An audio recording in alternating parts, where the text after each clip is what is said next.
nagkaroon ng time na nawala yung self-worth ko. You know, you have to work to help your husband with the finances, to help prepare finances for your children for their future. Kasi dito sa Pilipinas, pag age mo ng 35, wala na. Para kasing etsapuera ka na. And it feels like hindi ko alam kung paano ko mag-gain yung confidence ko pag naging mom na sila. Parang nawawala na yung career path nila. Kasi na-fed up ako sa sobrang traffic. So, papasok, dahil madaling araw, either mag-grab ako or mag-aangkas, which is malaki-laki yung expenses. The time spent with your kids and family are far more important than any job title out there. Nag-decide ako na maghanap ng online job at nakakuha nga ako. Sobrang saya ko talaga. Kaya tinulungan ko rin yung iba kong mga mommy friends at nagkaroon rin sila ng sarili nilang online job. Kaya doon ako na-inspire at nag-decide na simula ng Filipina home-based moms.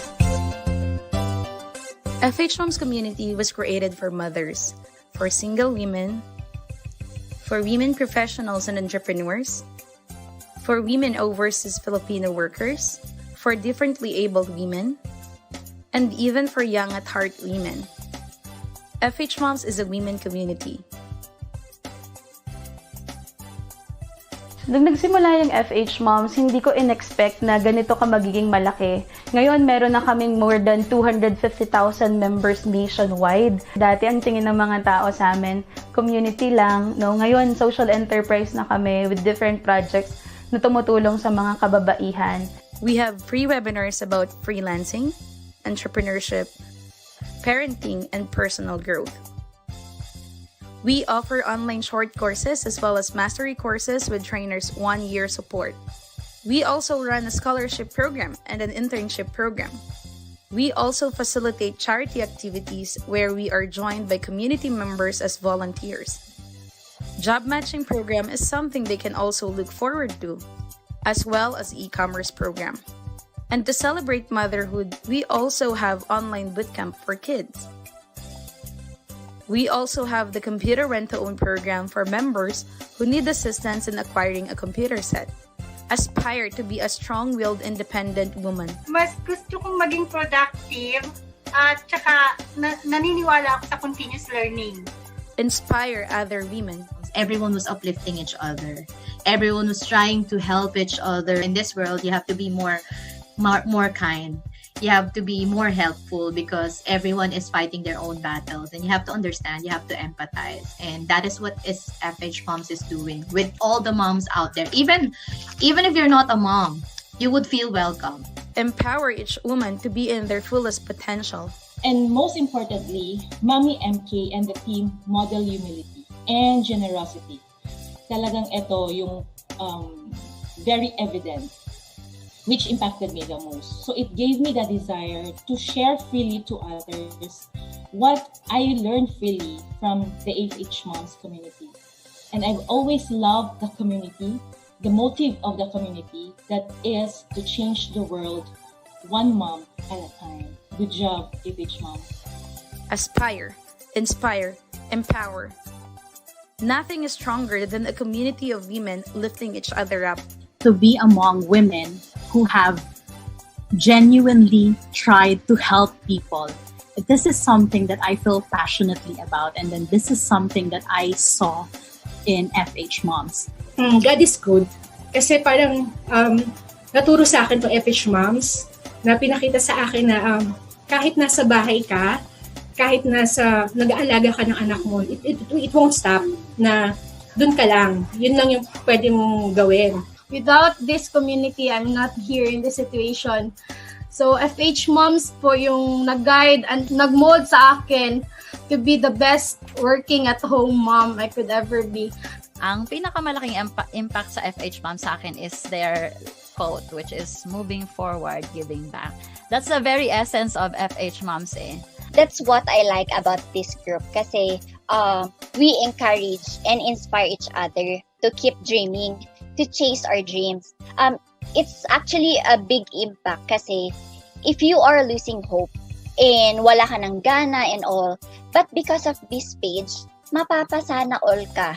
Dahil sa online job, natupad ko yung mga pangarap ko at Ang pinakapangarap ko na lang ay matupad yung pangarap ng lahat ng mga mommies. Huwag tayong titigil na abutin lahat ng mga pangarap natin, masipagan pa natin, at huwag tayong susuko. Kaya kung feeling nyo hindi kayo techie, feeling nyo hindi pasok ang edad nyo para dito sa online freelancing, huwag nyong iisipin yon kasi sobrang daming opportunities ang pwedeng ibigay sa inyo online. At nandito ang Filipina Home-Based Moms para suportahan kayo. Para sa mga naghahanap ng online job at gusto ring matuto pagdating sa online business, you can join Filipina Home-Based Moms Facebook group. My name is MK Bertulfo, CEO and founder of Filipina Home-Based Moms, and our goal is to change lives one mom at a time.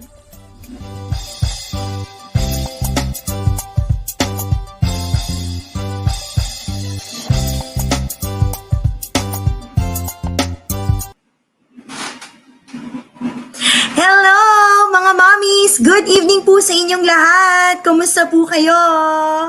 Ayan, so syempre shoutout muna tayo sa mga mommies na nanonood sa atin tonight. Don't forget to like, share, and tag our live tonight kasi po, syempre the more the merrier po tayo. Marami tayong matututunan ngayon, lalong-lalo na sa mga kagaya kung hindi naman ganun kateki.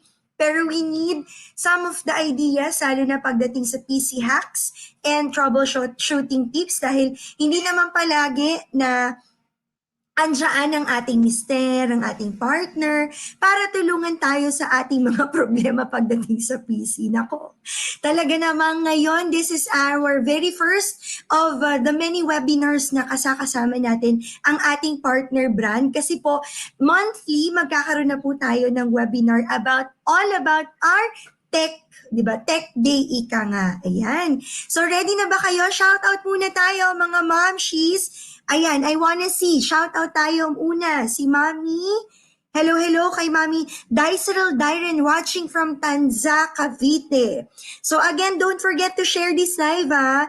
Si Mami Donna Oblenida Morong. Okay, tinag niya si Mamshi Maybella Morong. Nood na kayo, mga mams. Go lang tayo. Si Mami Jacqueline Miguel Kilisa watching from Isabela. Uy, ingat-ingat po. 'Di ba? Meron 2 bagyo na paparating sa Philippine Area of Responsibility. So ingat tayo. Mula sa Bulacan, hindi ko nabasa 'yon. Sorry, paki-flash po uli. Mula po sa Bulacan si Mami. Meron pang isa kanina, si Mami. Si Mami Ace ay mula sa Santa Maria, Bulacan. Hello, good evening po sa inyo. Ayun, si Mami Pau Pau watching from Bulacan. Good evening po sa inyong lahat. So, gusto ko munang malaman mga moms, no, sino ba sa inyo or sino ba sa atin ang nagkakaroon ng problema or hindi naman ganun kateki pagdating sa paggamit ng PC or pag-navigate ng computer? Ayan, type yes. Ako po yun. Ako guilty talaga ako dyan. Buti na lang talaga, kahit na malayo si partner, merong team viewer. So, ginagamit namin yung team viewer talaga kapag, may mga questions ako. O hindi madilim yung ganito ko. Lumaki yung ganitong text nung computer ko. Ay, nako, ayan. O, diba, ang dami, si Mami Lori Me, si Mami Rina, nakikita ko sa comment section, no. So, talagang, it is also best na meron pa rin talaga tayong idea kahit papaano. Kasi paano nila si Mami Gina, di ba? Yes, me po. Si Mami Jasmine din. Okay, so ngayon, dahil nga po meron po tayong special webinar simula po ngayong month na ito at sa mga darating na buwan dahil meron na po tayong tatawaging Tech Day kasama ang ating partner brand na i-rent mo. Just to give you a background, si i-rent mo po ang katuwang ng FH Moms pagdating po doon sa computer rent-to-own program ng FH Moms. Pati na rin po dun sa Study Now, Pay Later installment plan ng FH Moms sa mastery courses. Ang katuwang po ng FH Moms sa mga programang yan ay ang i-rent mo. Kaya naman, kasama natin tonight ang co-founder ng i-rent mo. At alam niyo po ba, ang i-rent mo ay pinadali nila, mas pinadali po nila na magkaroon tayo ng access sa different financing options na pwede nating gamitin, kunyari sa work, sa business or sa school ng mga bata. Kasi we can pay or pwede tayong bumili ng mga gadgets up to 12 months installment, ha? And they offer 100% online processing. Ang galing, di ba? Nung application So, pwede kang magpasa ng requirements, ganyan. Mamaya, if you have questions, pwede nating tanungin ang ating speaker tungkol dyan. So, ibig sabihin, hindi mo na kailangan lumabas kasi maa-approve ka na via online, fast approval, and hassle-free shopping. And ang i-rent mo is also an e-commerce store which they cater brand new and used essential items na maaari mo ngang ma-avail through cash or kung gusto mo naman, kung installment, pwedeng-pwede rin po ito. At meron din po silang mga items na pwede nyo pong i-rent for short-term use. Gaya ng, ano-ano po yung mga yon. Hello po, Mami Juliet Go. Sabi niya, hello, Mami Ruth. Hello po, Mami. Good evening po. Ano-ano yung mga pwede natin, yung mga items na ino-offer nila? Computer, laptop, bike, cellphone, at iba pa. Just to give you a quick background, noong pong panahon ng pandemya, nag-offer po ng bike for rent ang i-rent mo. And nakakatuwa kasi yung mga frontliners natin, medical workers, they were able to provide ang i-rent mo. Nakapag-provide po sila ng free rent, libreng rent po ng bicycles noong kasagsagan ng pandemya. Nakakatuwa naman. Ang galing-galing. So, hindi ko na po patatagalin pa. Ready na ba kayo mga mommies? Type in yes kung ready na kayo. Kung may mga questions, feel free to comment it down na as early as now. 'Di ba? Para mas marami tayong ma-accommodate na questions later on. Let me introduce ang ating guest speaker, ang co-founder ng i-rent mo. We have Mr. Paul Ian Cerato. Sir Paul, take it away. The floor is yours. See you later. Thank you, Mami Ruth. Magandang gabi sa lahat ng mga mommies. Ako po si Paul Cerato and I work at Irentmo. And I am here to provide you with a bit of knowledge on how to handle yung mga computer problems that we typically encounter. So I hope na maging useful ito para sa inyo. Yes, good evening po, ma'am. I'm Juliet, I can see. So, ano po, ayan, hopefully it will help you in dealing with typical computer problems. And siguro, equip you with knowledge dun sa, ano ba, magsiset up kayo ng bagong computer, gano'n. So, without further ado, I'll start with my presentation.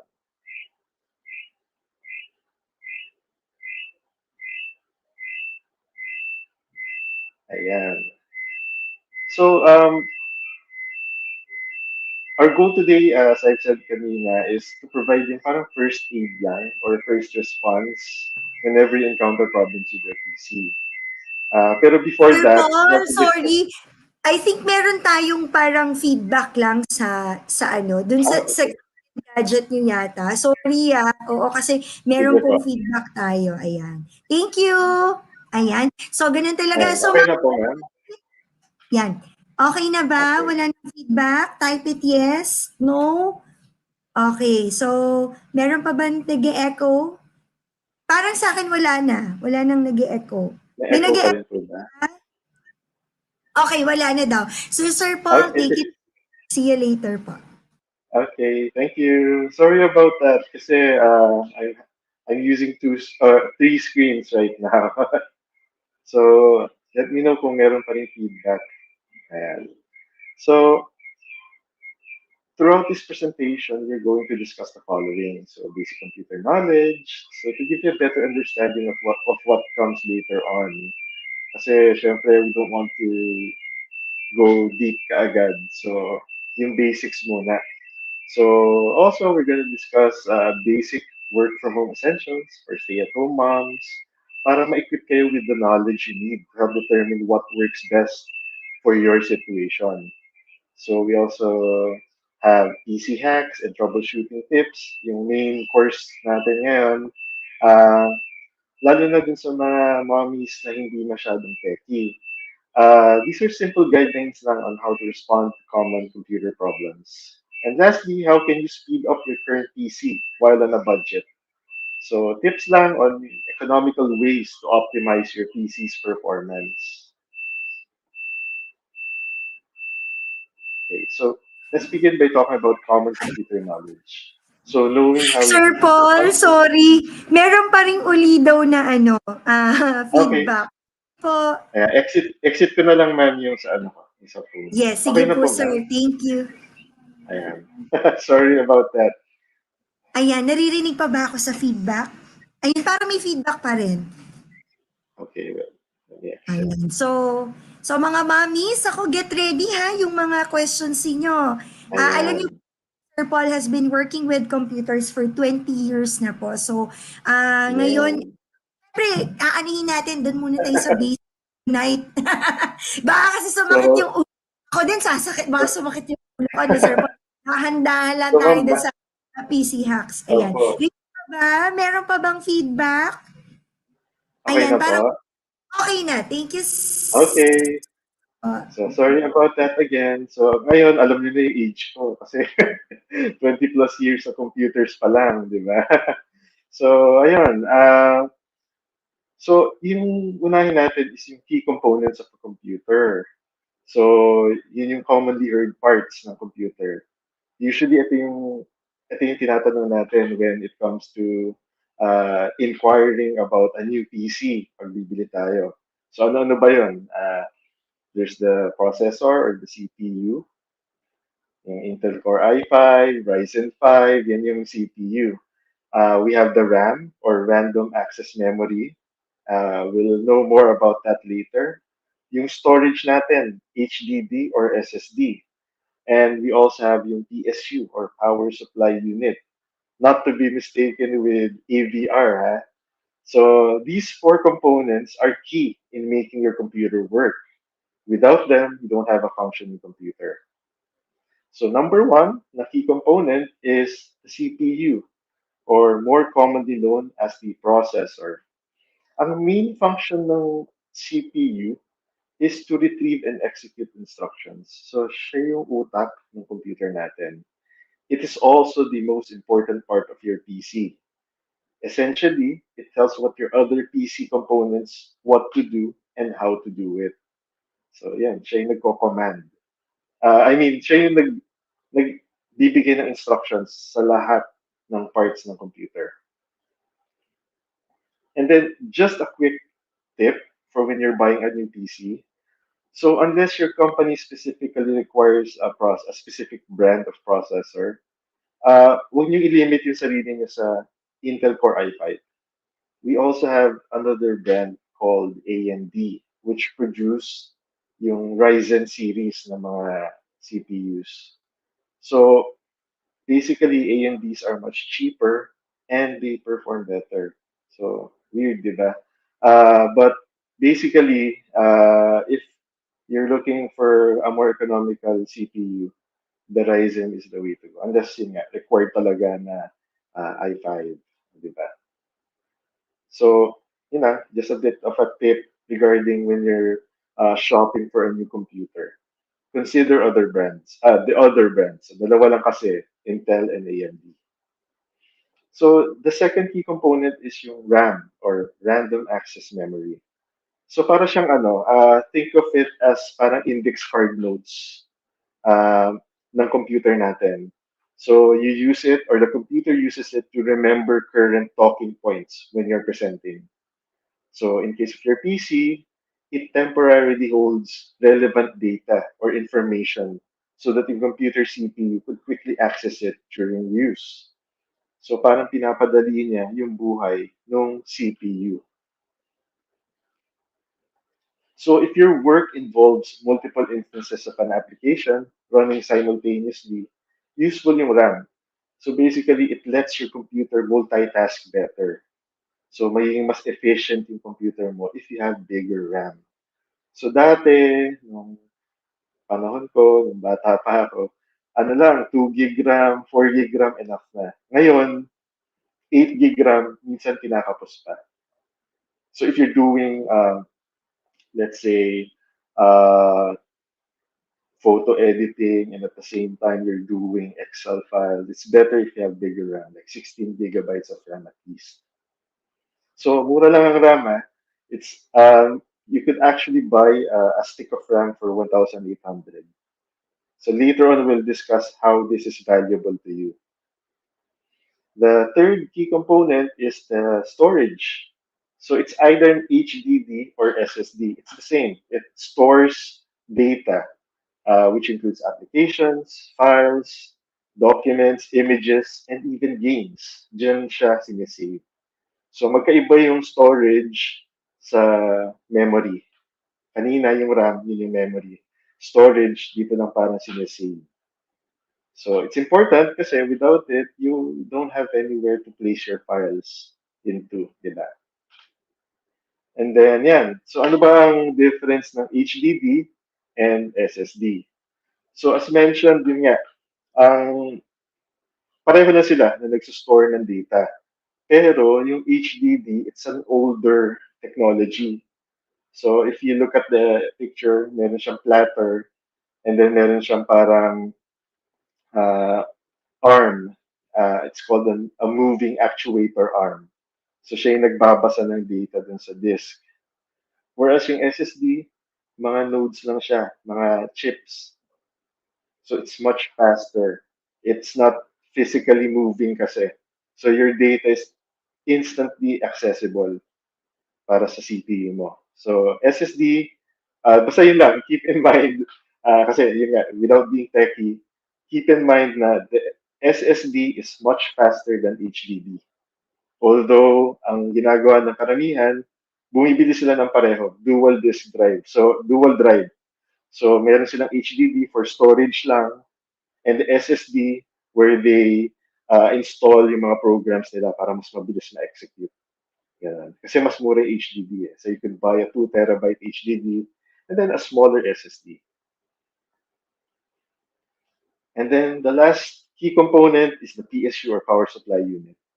So, the PSU is, parang basically siya yung nag-provide ng power or siya yung nag-convert or nagdi-distribute ng power sa lahat ng components ng computer mo.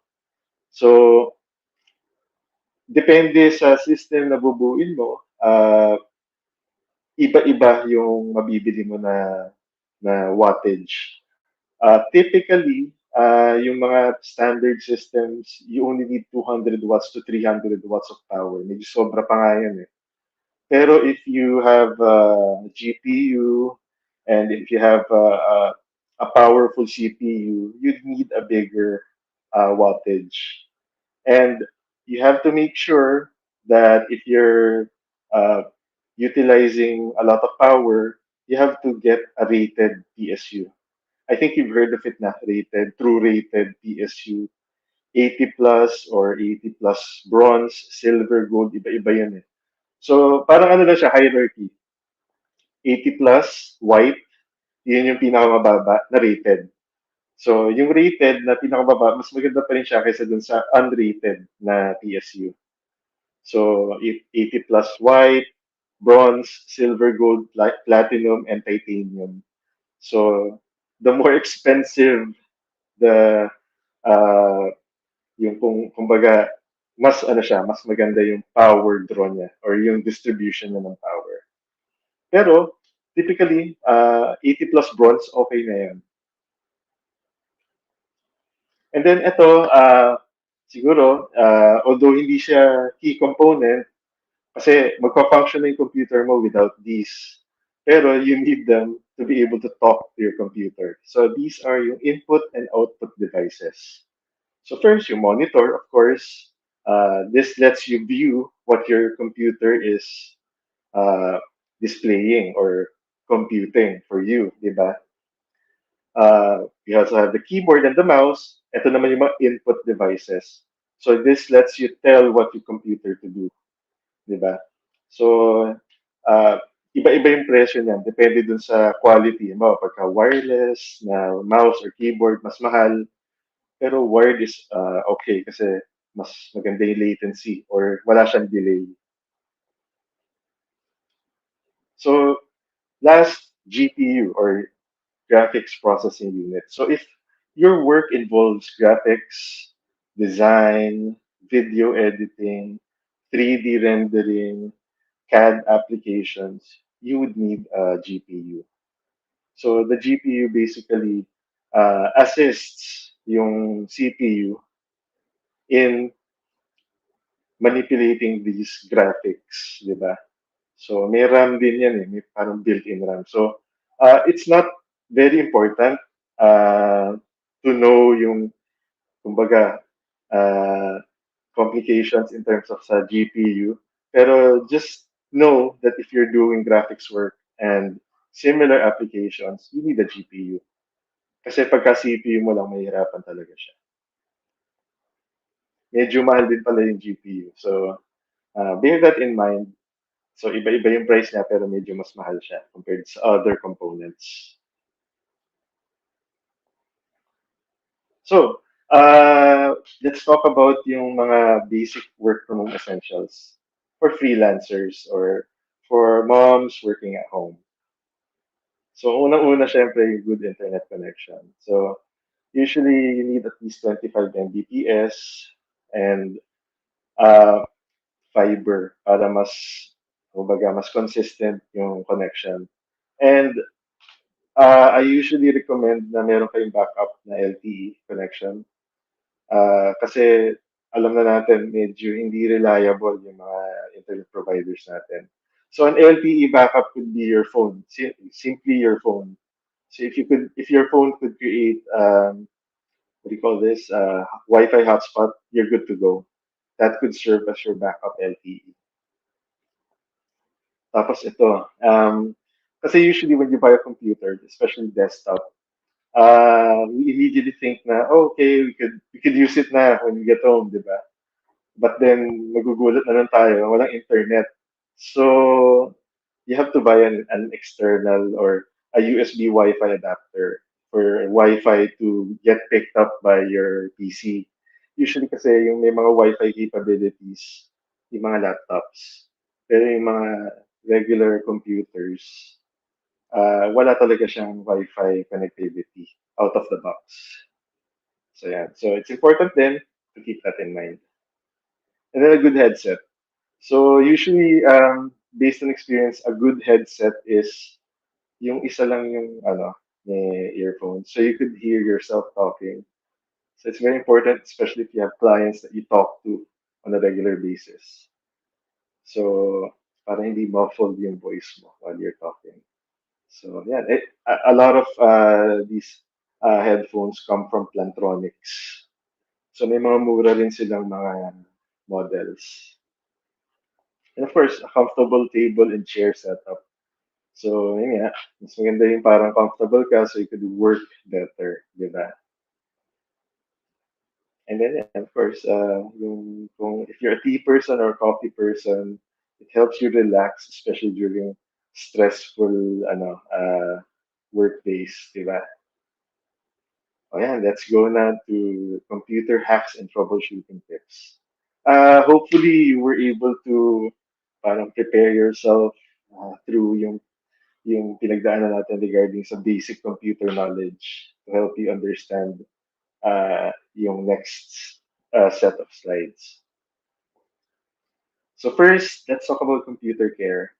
So it's always better to prevent things from happening to your computer rather than to firefight all the time, diba? So I know how tempting it is to save on major bucks by downloading pirated software. Pero be very careful of malicious programs embedded into some of these software. Some can fish through your accounts, access important information, and even hold your computer ransom. Tapos, some of them could even actually break everything in your system.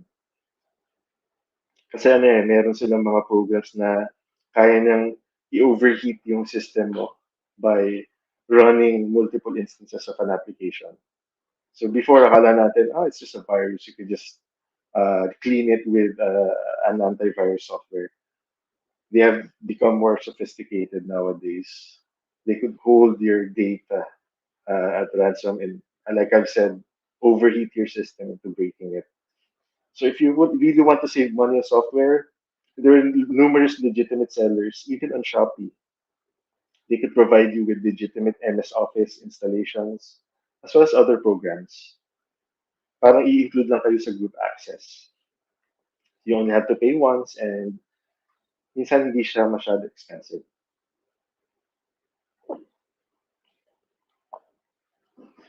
So like I've said, make sure that everything is legit with your computer. So first is yung Windows OS. Make sure that it's licensed and make sure that you do daily scans. Excuse me. So yung Windows kasi may built-in security na siya. It's called Windows Security. So it scans your system for viruses and malware. So important yun. I scan my computer daily. Kasi you never know. Di ba? Lalo na if you're busy working, you access a lot of websites. So scan your computer before the end of the day just to see kung meron naka-infiltrate na virus. And do not plug USB thumb drives that you're not familiar with into your computer. A lot of Trojan viruses. We call them Trojan kasi they disguise themselves as regular installation programs. Pero actually, once na naka-enter na sila sa system mo, they wreak havoc. So be careful. Don't plug everything in just like that. Unless you know the person who provided it. And very important, but seldom done by people, yung dusting off their computers at least once a week. Or deep cleaning your computer every 6 months or so. Ganun. So, kasi ang dust, it blocks off yung mga vents ng computer natin. And if those vents are blocked, and if yung mga components natin na nagkaroon na ng layers ng alikabok, it would overheat the system. And heat is the number one enemy of electronics. So, heat and moisture, of course. Pero in this regard, pag masyadong mainit, mas mabilis masira yung PC natin. So, with that aside, let's go to troubleshooting tips. So, pag nagkaroon ng problem yung computer natin, so what do we do? What is the first thing we do, di ba?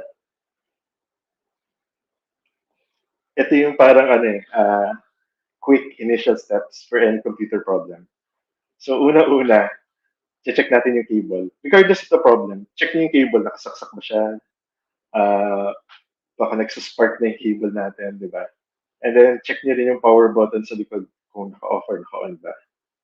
And then, ito, I think some of you have heard it na, yung RAM, just unlatch it and then rub it with an eraser. Kasi usually may static build-up. Lalo na kung matagal na natin hindi nalilinis yung computer natin. Static build-up. Hindi siya nade-detect ng system natin. So, unlatch niya lang, eraser niya lang yung gold edge and then plug it back in. And then check your monitor. Check ulit yung cable. It might be turned off lang, di ba? Okay, so ito, specific naman. Specific, the PC doesn't light up when powered on. So unang-una, ulit, cable. Check the cable. If the cable is plugged in properly naman, try another cable, di ba? Tapos, if it's plugged into a power strip, yung extension cord, try plugging it directly sa wall or try plugging it to a different wall outlet.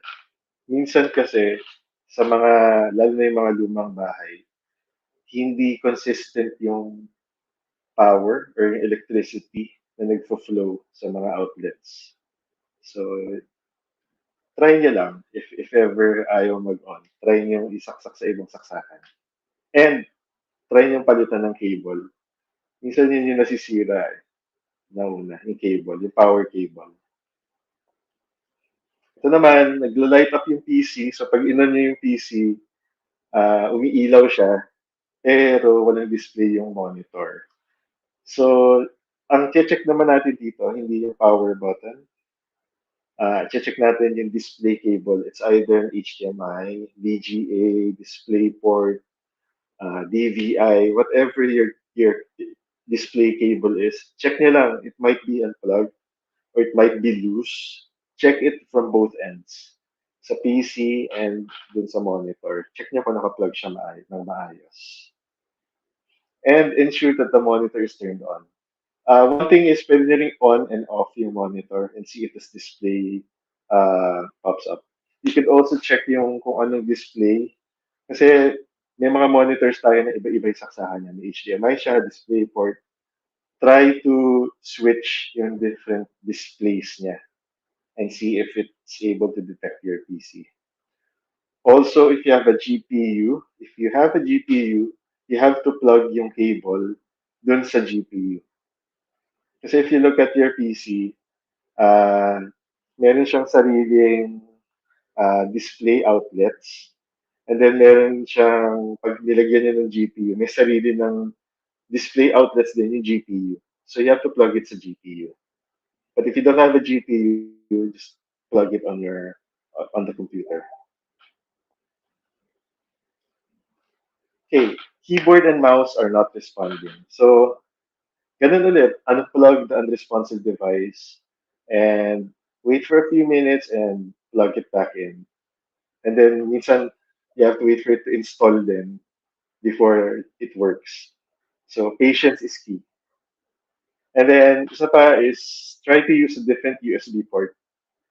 So yun yung mga basic troubleshooting. Kung ayaw gumana doon sa current port, try a different port until it works. And give it some time.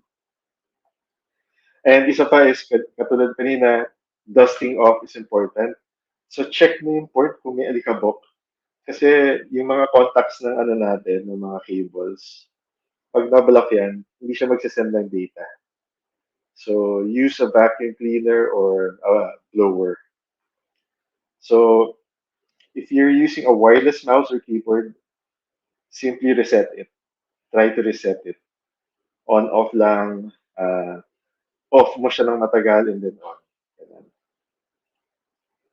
Okay, ito. This is probably one of the most complicated na issues na pwede niya ma-encounter. The blue screen of death. So it looks like this.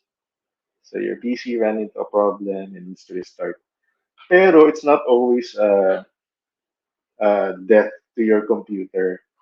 It basically means that your Windows OS ran into a serious problem. So the problem could be hardware or software. So normally naman magre-restart yung Windows pag nagkaroon ng ganyan. So makita niyo may 20% complete sa image. Usually mabubuo yan and then Windows would restart. And nare-resolve na siya by itself, usually. Pero, if it happens a lot na nagkaka-blue screen of death or BSOD, and or if nag-blue screen tapos hindi na siya nag-restart. If this happens, yung first step is you have to determine kung ano yung specific problem that caused the blue screen. So, ang first thing to do is you have to disable yung automatic restart ng PC nyo. So, makikita niyo yan by going to properties sa advanced system settings. Siguro I'll also send yung instructions. Ipopost ko na lang para makita niyo later on. Pero yun nga, i-disable niyo yung automatic restart para hindi siya mabilis magre-restart. You'd be able to see yung, if you see this image, stop code, critical process died. That's the error code. So you have to find out kung ano yung error code. So once na makita niyo yung error code, you can show that to the technician. Kasi usually these problems na serious versions na BSOD, ang makakatulong talaga sa inyo yung technician. It's either hardware nga kasi, di ba, or software, you have to reformat. So, yun yung unang-unang step. Determine the problem. Take a picture of it. Pag nakita niyo yan, picture niyo yung ano, yung uh, code, yung error code. Ganun. And then if ever you're able to go back to your system naman, ang pwede mong gawin just to be extra sure, scan mo yung computer mo for viruses and malware. Minsan kasi yung BSOD, nagko-cost din na, ang nagko-cost din is yung mga virus or malware. And make sure to always update Windows or yung OS mo. So that's why I'm stressing out na make sure that your Windows OS is legit or licensed. Kasi you won't be able to update if you have a pirated copy of Windows. Hindi rin mag-a-apply yung mga security patches with the update. Also, yung mga hardware, may GPU ka, you have to update din yung driver or firmware ng GPU mo. So, ganun. Basta pag may BSOD, make sure to take a picture of the code or the error code. And then, you could either Google it and see, baka naman ano lang siya, yung RAM, maluwag lang pala.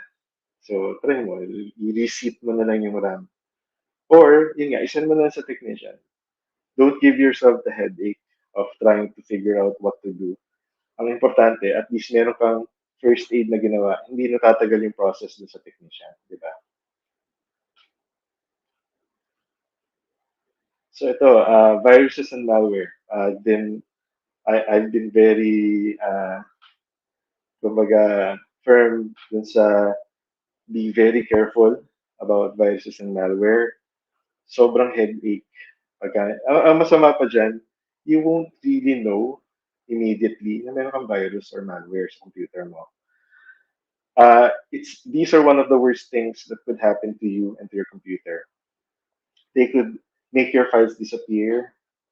They could make your programs work erratically. They could even lock you out of your computer. Ransomware ang tawag yun. And pwede nilang nakawin yung identity mo or yung account details mo. So pag na-hijack nila yung account details mo, di ba usually lahat tayo ngayon online banking na, di ba? They could get that information and steal money from you. And yun nga, as I mentioned earlier, they could actually cause physical harm sa computer mo by overheating it. So, how do we determine ba that our computer has a virus or a malware? So, uh, some telltale signs of a virus is yung computer mo is all of a sudden slow or parang naglalag siya. Minsan parang iaano mo yan dun sa nabenta na napagbilan ng computer. Bakit ganun? Biglang ang bagal ng PC ko. Ganun. Usually, ang una nila sasabihin, scan your computer for viruses. It might be a virus or a malware. Diba? So how do you check? Go to Task Manager. So right-click mo lang yung taskbar. And then check mo yung CPU and RAM usage. Usually, pag sobrang taas niya, tapos consistent siyang mataas, it might be a virus or a program running rogue. So, pag ganun, ibig sabihin, baka may virus, baka. Minsan din, pwede mo i-check yung Wi-Fi. Kasi ngayon, nauso yung mga crypto, may mga virus na nagmamine remotely. So check your internet, yung Wi-Fi or yung internet. If it's consistently high then and you're not downloading or uploading anything, it might be a virus. So also if your computer locks up or if it's unresponsive, it might be a virus. Minsan din you'll notice yung mga may virus na computers, minsan parang nag-run na lang yung programs by itself or the mouse moves by itself. It might be a virus. So minsan din yan na parang pag mabagal yung internet, pero wala namang ibang gumagamit, it might be a virus or maybe yung neighbor mo ginagamit na yung wifi mo. So check nyo na lang.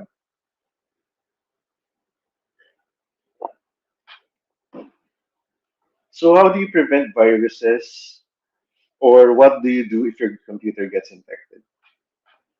So as mentioned earlier, prevention is always better than any cure. So to prevent viruses from entering your computer system, do not go to unsecured websites. So do not visit suspicious websites like yung mga malicious sites, yung mga unknown torrent sites.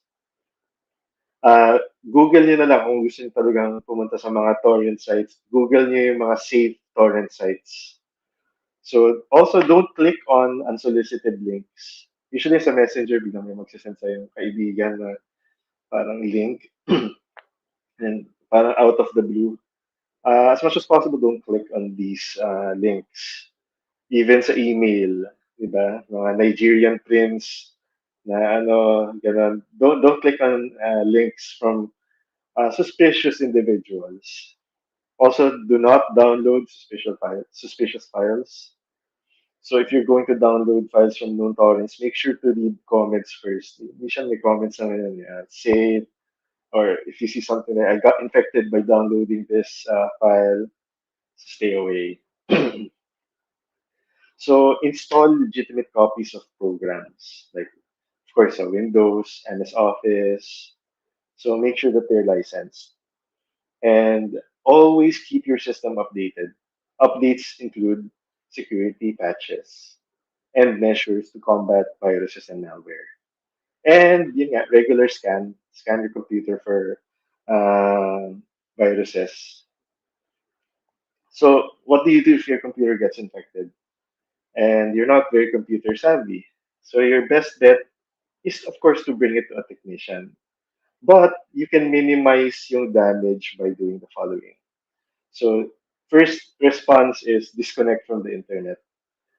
Turn off the Wi-Fi or unplug the LAN cable and boot into safe mode. So pag naka-safe mode kasi parang naka-ano siya, naka troubleshooting mode pagka safe mode.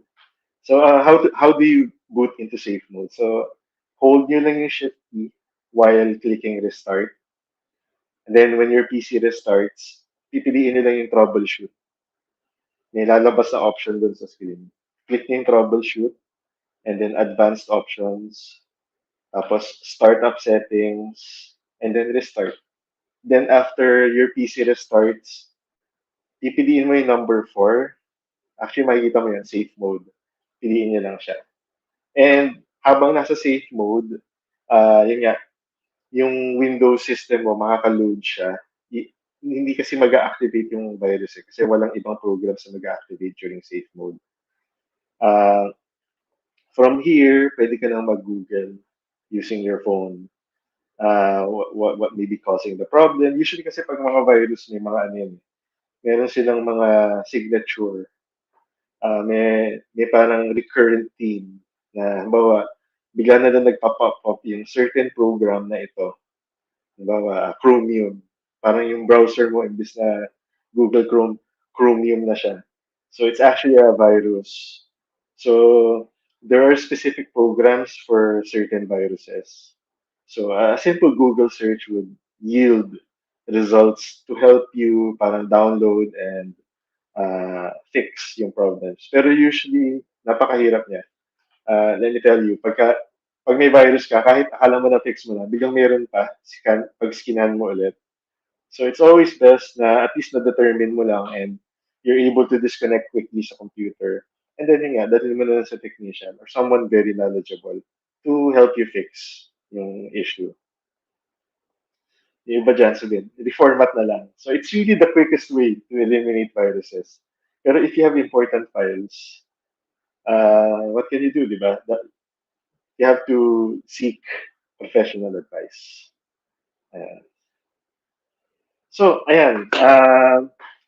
So, ito yung parang last resort. Pagka talagang hindi mo na ma-determine yung sira or talagang parang feeling mo factory defect siya. So if you've done everything in your power to troubleshoot your computer's problem and it still persists, check your shop's warranty policy. So yun yung unang gagawin. Check yung warranty policy.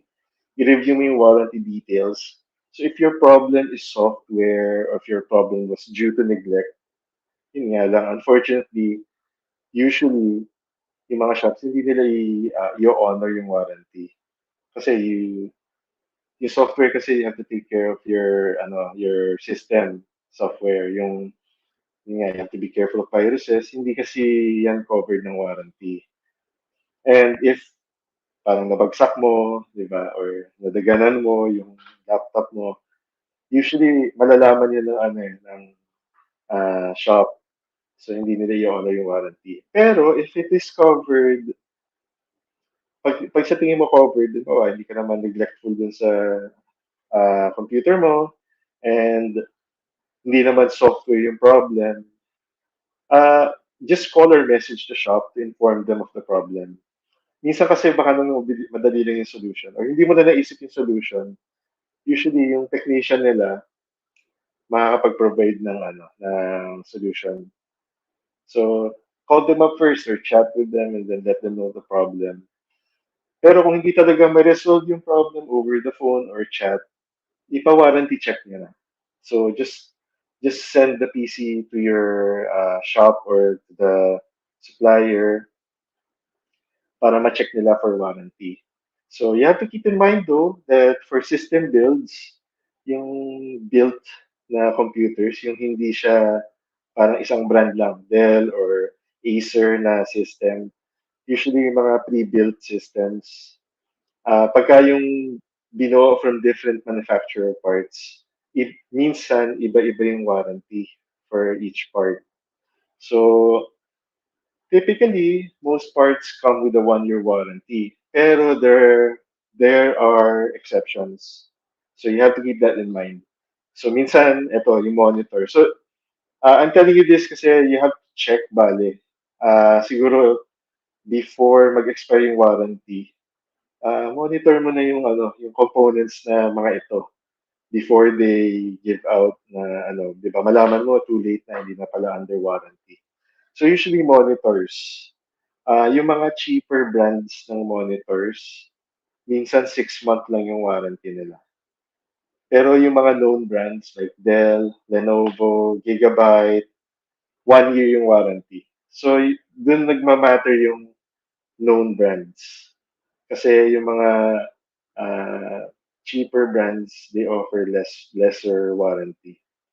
Sa hard drive and SSD rin, ganun din. Yung mga cheaper brands, 6-month warranty lang. Yung Samsung actually, they even provide up to 5 years of warranty, depending on the model. Yung mga mas mahal nilang mga SSD, 5 years yung warranty. Pero yung mga cheaper brands, like Ramsta, minsan 6 months na yung pinaprovide nila. Power supply units, actually ito yung pinaka mabilis masira, especially for cheaper brands. Minsan 1 month lang yung warranty ng cheaper brands. Yung mga bigger brands like Gigabyte, Aorus, 1 year yung warranty nila. And of course, mga second-hand units. Mga second-hand units, you have to manage your risk.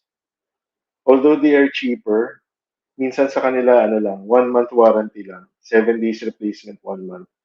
Pero yung mga brand new na mga units, yun nga, 1 year. Meron pa nga minsan pagka promo nila, 2 years yung warranty. So you have to you have to manage your risks when buying second-hand units. Ayan. So yan, keep in mind, warranties differ for different parts. So you have to double check each time. So how does the warranty process work? So before you send your unit in for warranty checking, you have to keep in mind the following. So first, inform your shop para ma-check nyo if they're open to receive your computer for inspection. Kasi yun yung first step, i-inspect nila if there are no signs of neglect or if sa kanila nyo nga binili yung product, di ba? Number 2, if they agree to a schedule, send yung computer or bring it yourself. Make sure to bring the following. Ito this is really important. So of course, yung computer unit, and you have to make sure na kung hindi ikaw mismo yung magpapadala, put it in a padded box and then wrap mo sa plastic. Kasi maulan ngayon. Pag nabasa yan, sure, sira yan. And then, make sure to include all the boxes of the parts, yung motherboard, RAM, SSD or HDD, ESU box, isama niyo lahat ng boxes. Kasi yung mga manufacturers, they ask for the box. Ayan. So, if the problem includes your monitor, isama niyo rin yung monitor. So, the next step is the shop will inspect your computer for signs of neglect, ganun nga, and they will either accept or void your warranty, depending on what they find. So if your PC is deemed covered, they will inform you about it and provide you with a timeline of when you can pick up your computer. Usually, pagka fixable yung issue, ano, kung madaling ayusin, you could get it after a day lang or a day or two. Pero there are some pagka malala yung part na nasira for replacement, it could take a month or more.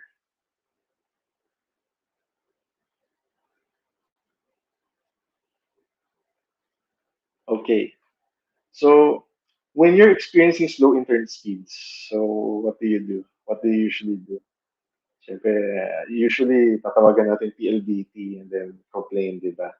Pero minsan, it might be uh, caused by other things. Siguro yung setup lang natin sa router, ganun, di ba? So, try yung i-disconnect yung power from your router or modem for about 10 to 20 seconds and then plug back in. Minsan, pag pinower cycle natin yung router, naaayos yung slow internet speed. And then, if gusto mo talagang bumilis, don't rely on Wi-Fi. Use a LAN cable. This will ensure na uninterrupted yung internet mo. And mas mabilis kasi cable yan eh. On Zoom calls, you have to if ever talagang kailangan mong i-relay yung presentation mo or just turn off your video if you're experiencing significant lag. Usually it's managing yung connection lang eh, di ba? Or ask yung ibang tao sa bahay not to connect to the internet just for a bit while you're on that important meeting. So the last resort is to use your phone's LTE or yung sinabi ko kanina, yung backup LTE nyo. Yun na lang yung gamitin nyo. At least you know that you're the only one connected to it, diba? But if your PC is generally slow and it's not caused by the internet, siguro you have to update lang yung drivers, scan for PC or viruses, and update niya lang basta yung mga Windows, yung mga hardware update niya. It might be due to old hardware or firmware lang. So, eto na. This is the last few parts na lang ng presentation. So, how do you speed up your old or current PC while you're on a budget? So, yung pinakamura na upgrade option is yung RAM. So, it's your first bet in improving your system's overall performance. So, although your programs rely on your CPU, yung RAM yung nagpapabilis kasi nung processes. Kasi yun nga, yung CPU, parang tinutulungan niya yung CPU eh. So, if you upgrade your RAM from 8 gig to 16 gig or 16 gig to 32 gig, it would significantly boost your system's performance. And it's really cheap. So, usually yung upgrade can cost only from 2,000 to 4,000 pesos, depending on the type of RAM that you're gonna get. And then lastly, but actually one of the best solutions to improve your system's performance is upgrade ka na from HDD to SSD. A lot of people overlook the importance of having SSDs. Usually kasi when we're working, ang ina-access talaga natin yung SSD. Although mabilis ang CPU natin, marami tayong RAM. Kung magbagal yung storage natin, you won't experience any type of parang speed. Ika nga. So upgrade your SSD. To feel it is to believe it. And it's not very expensive na rin. There are a lot of SSD providers nowadays. Not just Samsung or Gigabyte. Meron na rin mga cheaper brands and quite reliable na rin. So, yan. So, thank you. Q&A portion na tayo. I'm sorry if I wasn't able to see any of your comments because I had to turn off my phone.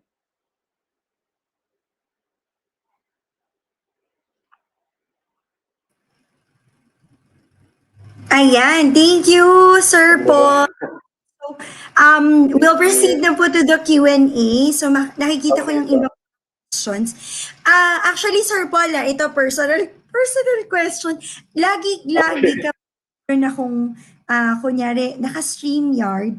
Every time na gumagamit ako ng StreamYard, talagang iniiwasan ko yung ibang apps. Kasi parang yung using a gaming laptop na, pero parang mabagal siya, naglalag siya. So, hindi ko sure kung sa internet ba siya or may virus na yung laptop or ano siya or hindi ko alam kung saan yung may problema. So, parang yun yung parang naging problem ng laptop ko right now, Sir Paul. Ano kaya yung May I ask, ma'am, kung ilang gigs yung RAM ng laptop niyo, ma'am? 8 po yata. I think that's a culprit. Usually kasi, for example, yung StreamYard, based on dun sa ano niya, hindi na kasi internet yung kinoconsume niya. I think ina-access din niya yung CPU and yung RAM. So I think upgrading to a 16 gig RAM setup would increase yung performance ng PC mo, ma'am. Also, are you using SSD na rin as storage? Yes, oo. Meron akong SSD tsaka may hard disk drive. I think it's RAM po. It's RAM. I think it's RAM. Since Kasi laptop ngayon, siya, so oo. Opo. Ngayon kasi, yun nga, katulad ng sinabi ko, bata-bata pa ako, nagsimula yung 2 gigs lang. Parang, wow, ang laki, ang yaman mo, 2 gigs RAM, di ba? Ngayon,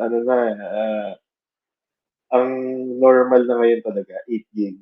Pero if you're doing a lot of things, running a lot of programs, especially if you have a lot of tabs open, siguro marami kayong tabs na naka-open na. Kaya po pag naka-stream ko siya lahat, talagang ito lang yung gamit ko. Pero usually pag marami tabs din, mararamdaman niya yun. Okay. So talagang upgrade the RAM talaga.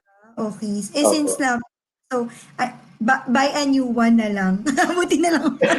Ay, ma'am, na-upgrade din ang RAM. Or na-upgrade naman siya. Na-upgrade Okay. din po siya. Opo. You have to be specific lang dun sa type of RAM.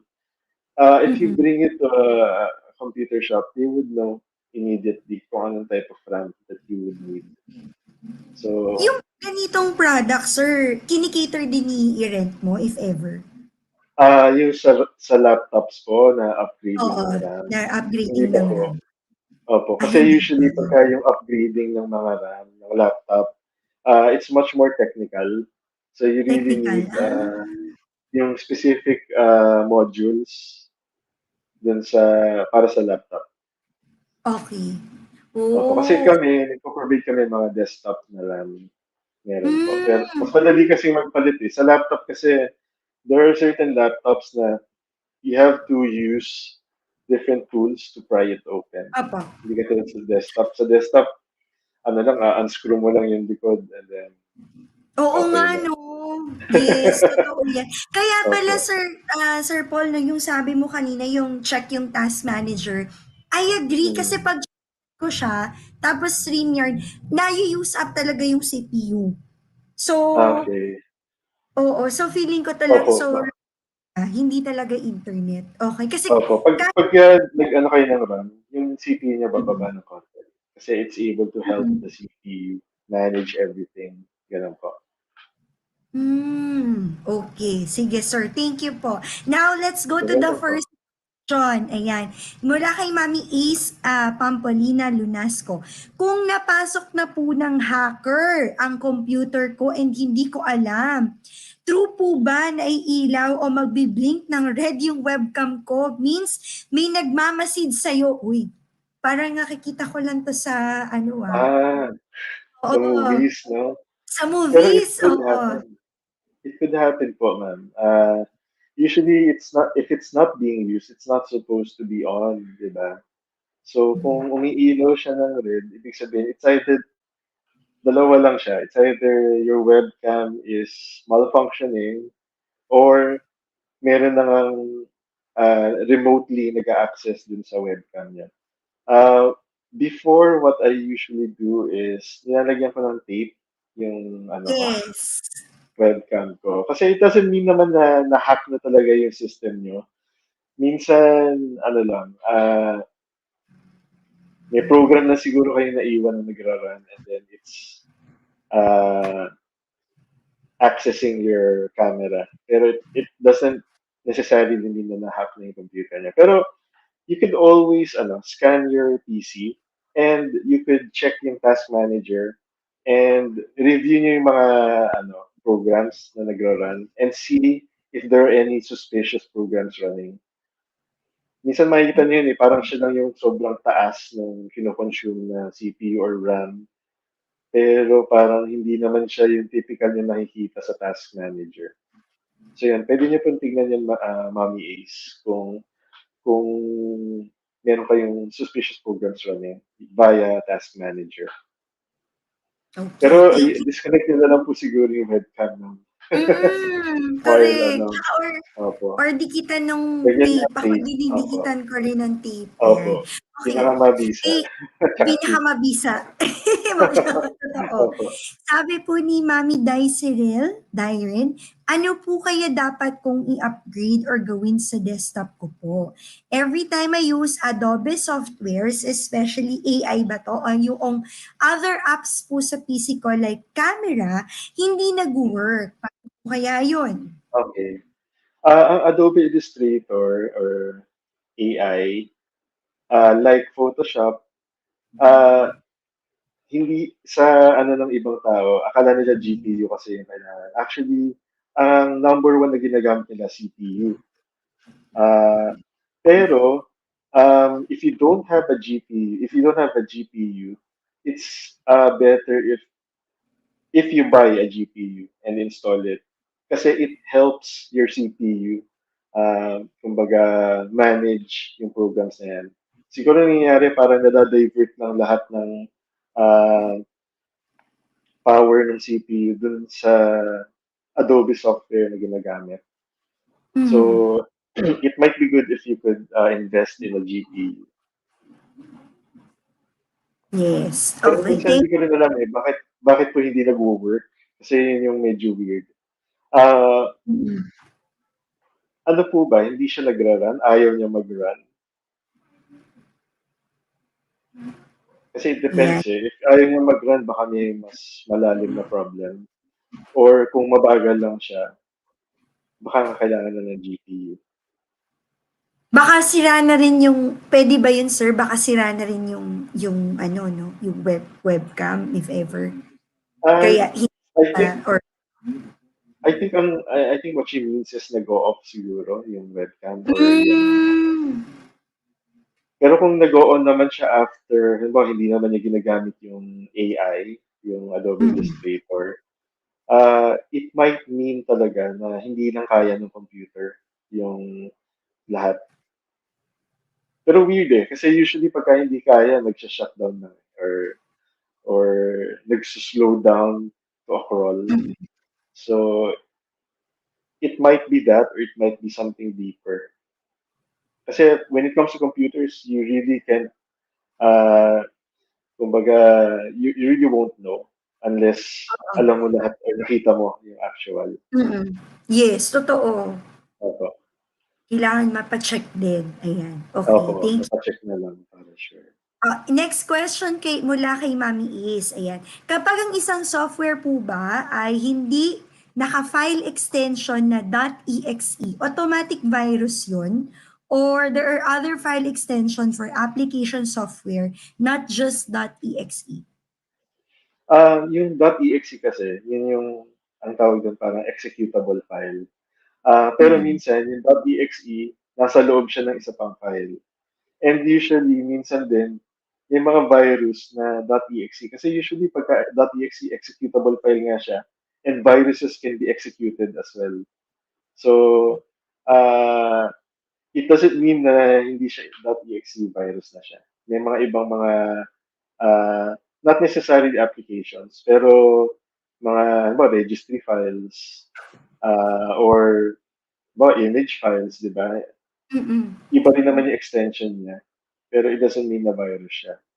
So, siguro kung yung nakuha niya na file is from yung medyo suspicious na website or from a person na hindi niyo kilala, just refrain from opening them na lang po. Yun yung best na tip ko po na. Alright, okay. Next question. Mula kay Mami Casey, Facebook user pala. Di po kaya maging incompatible na sa device dahil luma na siya kung mag-upgrade lang ng RAM? Yes. Actually, very good question. You have to check first if your motherboard is compatible with a certain RAM. So may mga motherboards kasi yung mga luma.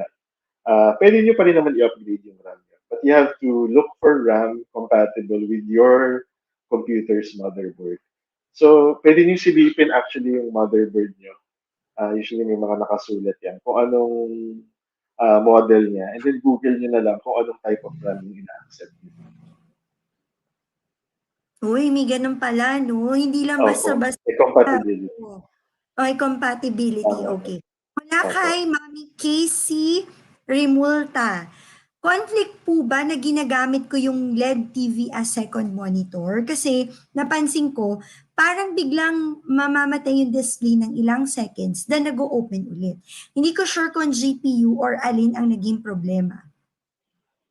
Usually, ma'am, if you're using it as a second monitor, yung TV, even if it's not a TV, may certain sa initiation ng pag-on niya, nag-flicker siya. Kasi parang hinahanap ng computer yung signal. So, ina-identify niya yung first at saka yung second or third na display. So, kung nag-flicker siya, it's not indicative of a problem. Pero if siguro hindi na siya nagdi-display or namatay na completely yung pangalawang display dahil doon, baka may problem po yung GPU. Or kung may artifacts. Usually pagka GPU ang problem, ang mapapansin niyo po unang-una is artifacts. Parang siya, parang itsura niya, parang migraine. Maraming mga spots na iba-ibang colors. Ganun po. Pagka ganun, ibig sabihin may problem yung GPU. Oh, okay. So, ibig sabihin, ganun ba, sir? Indicative ba yun na may problem yung GPU pag may mga spots na? Regardless kung Pag may mga laptop. spots po, lalo na kung nagsistay siya ng matagal, Oo. ibig sabihin may problem na po yung GPU. Parang Okay. usually it starts na parang green, tapos may green and red, na parang siya parang boxy, or parang fragments, ganun yung itsura niya. Ayan. Naku ha, ngayon ko nalaman yun. So, that's no. Ayan. Sabi ni Facebook user, good evening po.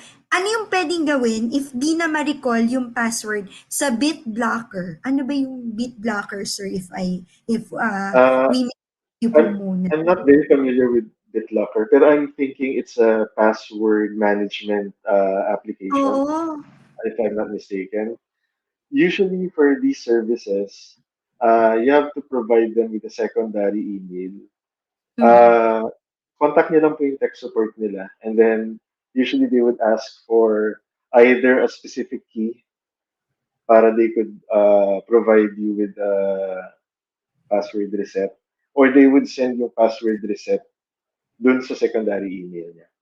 Or sa email niya, primary email. Baka naman you're not locked out of your primary email. You can just have it reset. If I'm correct, na it's a password management application. I'm not sure kasi I'm not very familiar. I'm sorry. BitLocker. Ayan. Oo, kasi ako alam ko lang sa password management yung uso-uso pass eh. Okay. Opo. Oo, for sure, kontakin mo lang ma'am siguro yung tech support, baka Tech support. matulungan. Lagi po. Tama si sir, okay. Sabi po ni Mami Marifer Ragasa Tolentino, yung computer ko po ay na proper shutdown. Kaso parang open yung CPU ko kasi natutunog po siya. Oh. I think, it happened to me before na rin. Try nyo lang i-update yung system nyo, ma'am. It might be due to, dalawa lang siya. It's either due to yung improper shutdown sa Windows or baka yung BIOS nyo. Pag BIOS na yun, ma'am, when I say BIOS, it's your motherboard. So yung motherboard kasi may sarili siyang parang dashboard. Na-access lang siya during startup. Pagka sa BIOS, wag niyo na lang pong pakialaman. You have to bring it to a technician. Pero if it's sa Windows lang, you can just update it. Make sure it's updated. Usually kasi pagka yung nag-update tapos naputol yung update, nagkakaroon ng ganong problems. So, make sure na when you're updating your Windows operating system, na medyo stable yung internet. Kasi usually pagka ganyan, hindi siya na-update ng maayos. Yun, oo. So, thank you, Sir Paul. Okay, last question tayo kay Mami Dai Cyril. Okay.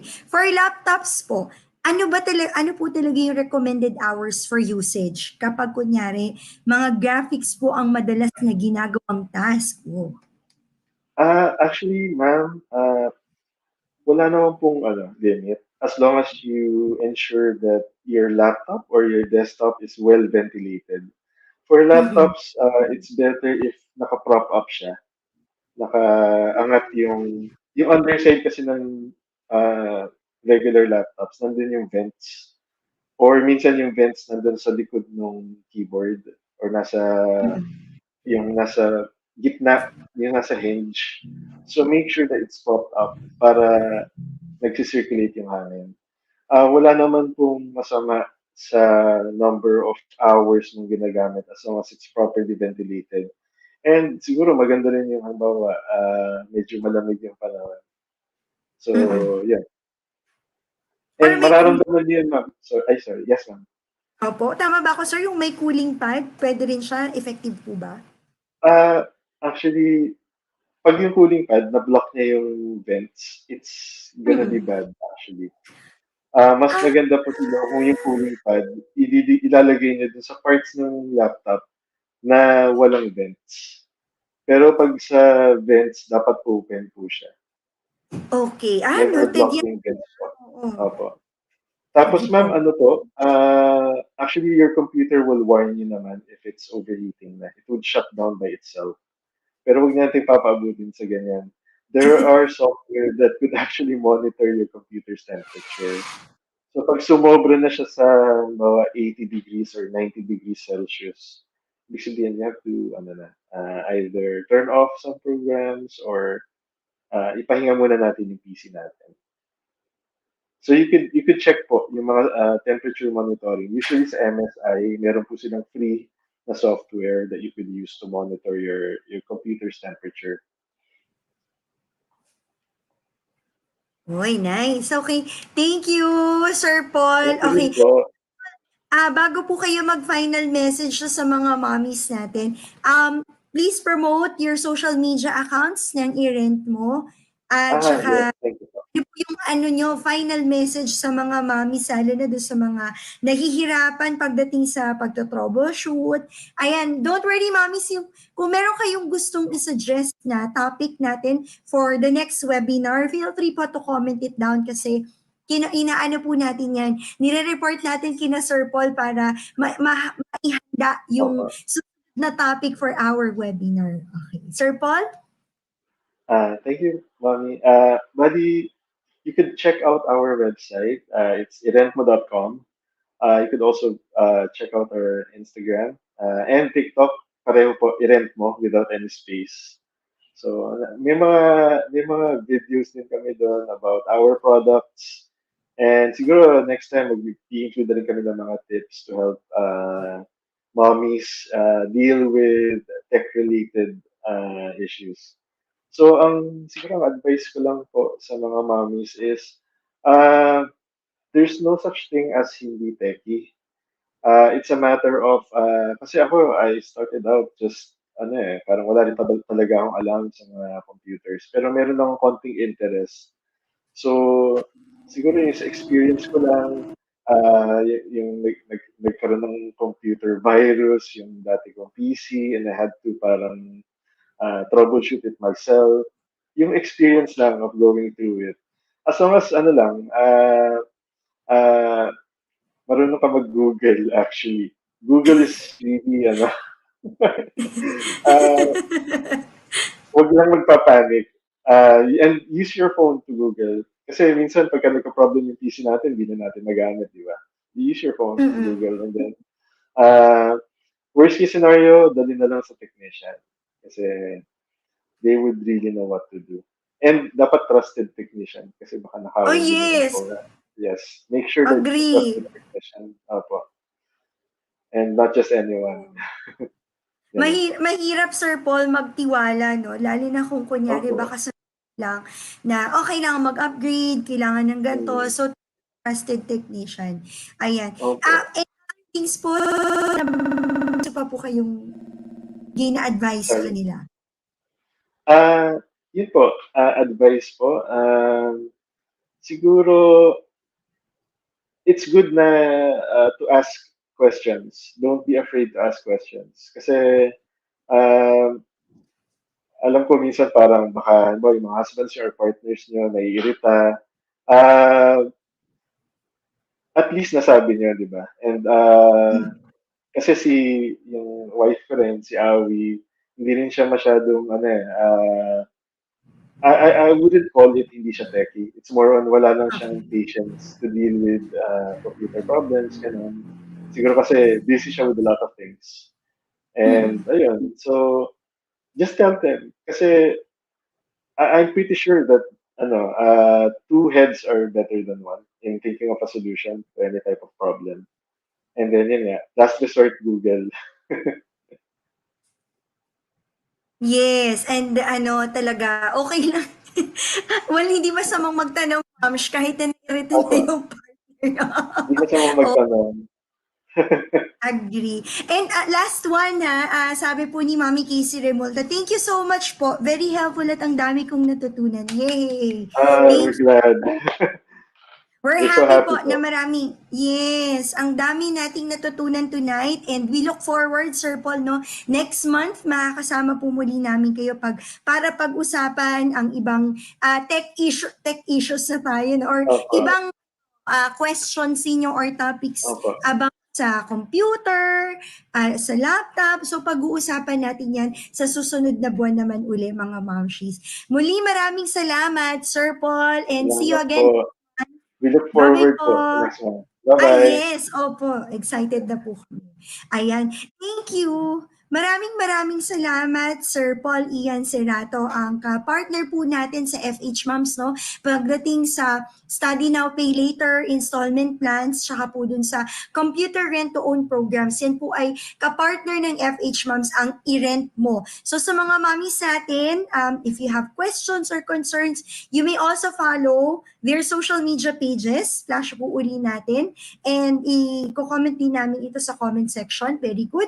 Facebook, it's irent mo. Yun po ang kanilang page. Ang website po nila, it's irentmo.com. Sa IG, TikTok, irentmo. Wala pong space, small caps po lahat. So, kung meron po kayong gustong makita kung ano yung mga products na meron sila, ganyan.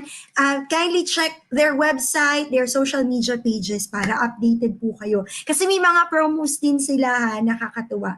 So, again, sa mga mami sa atin, it's huling araw ng Agosto. So, bukas ay magpaparamdam na uli si Jose Marie Chan. And ingat po tayong lahat dahil stay safe, stay dry po mga mommies. Ingat po and have a great night. See you po ulit sa mga susunod na webinars natin. Bye! Tara na tumutok na sa FH Moms Radio habang ika'y nagre-relax sa bahay mo. FH Moms Radio, changing lives, one mom at a time. Moving forward, giving back with FH Moms Radio. Tara na tumutok na sa FH Moms Radio habang ika'y nagre-relax sa bahay mo. Marami kang matututunan dahil di lang basta chikahan. FH Moms Radio, mga mamshi ating to. Tara na mga mamshi, mami, nanay o mama, andito na ang FH Moms makakasama. Ang online radio na magbibigay advice at mga kwento na siguradong mapapanay. Ito ay hindi lang basta mga chikahan, andito sila upang ikaw ay gabayan. Turuan ng mga tips sa paghahanap buhay at maging isa ka sa successful na nanay. O diba? Kaya saan ka pa? Basta ikaw ay momshi, dito bida ka. FH Moms Radio number 1. Ito ang online radio ng sangkanan na yan. Di ka lang basta nanay, ikaw ay super nanay. Para sa pamilya ang lahat ay iaalay. Lahat ibibigay, lahat ay kayang gawin. Ang iyong pagiging nanay lalo pang palakasin. FH Moms Radio. Tara na tumutok na sa FH Moms Radio habang ika'y nagre-relax sa bahay mo. Marami kang matututunan dahil di lang basta chikahan. FH Moms Radio, mga mamshi ating to. Mga mamshi, tara na, dito'y bidang-bida ka. Ipagmalaki natin na tayo'y magigiting nga ina. Mga mami, tara na, dito'y bidang-bida ka. Ipagmalaki natin na tayo'y magigiting nga ina. FH Moms Radio. Tara na tumutok na sa FH Moms Radio habang ika'y nagre-relax sa bahay mo. Marami kang matututunan dahil di lang basta chikahan. FH Moms Radio, mga mamshi ating to. Tara na tumutok na sa FH Moms Radio habang ika'y nagre-relax sa bahay mo. Marami kang matututunan dahil di lang basta chikahan. FH Moms Radio, mga mamshi ating to. Tambay na! Nagbabalik ang FH Moms Radio.